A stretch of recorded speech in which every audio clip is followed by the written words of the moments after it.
હિંમતનગરમાં હોડાની આગ હવે જોર પકડતી જાય છે ત્યારે રાજ્ય સરકારની સદબુદ્ધિ માટે યોજાયેલા યજ્ઞમાં 612 ભાજપના કાર્યકરોએ પ્રાથમિક સભ્યપદેથી રાજીનામા ધરી દેતા રાજકારણ ગરમાયું છે।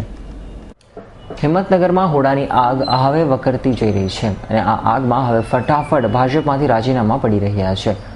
હોડા અસરગ્રસ્ત 11 ગામોએ સરકારની સદબુદ્ધિ માટે દરેક ગામમાં યજ્ઞ કરવાનું નક્કી કર્યું છે ત્યારે આજે બેરણા મુકામે યોજાયેલા યજ્ઞમાં 612 ભાજપના કાર્યકરોએ સભ્યપદેથી રાજીનામા આપી દીધા હતા, જેમાં ભાજપના જિલ્લા બક્ષીપંચ મોરચાના પ્રમુખ, યુવા મોરચાના તાલુકા સહમંત્રી, લઘુમતી મોરચાના પ્રમુખે પણ રાજીનામા આપ્યા હતા।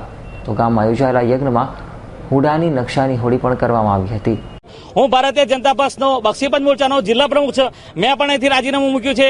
અમારા ગામમાંથી નિકેશભાઈ, અબ્બાસભાઈ, 4-5 છોકરાઓ જે 612 ભારતીય જનતા પાર્ટીના સક્રિય કાર્યકરો આજે રાજીનામું મૂક્યા છે અને આ આંદોલન એક ચિનગારી અહીંયા અમારા ગામમાંથી નખાઈ છે અને એનો મોટો ભડકો કદાચ ના થાય એટલા માટે અમે આનંદીબેનને નમ્ર વિનંતી કરીએ છીએ એ જ્યાં બેઠા હોય ત્યાં સુધી અમારી વાચા સાંભળે।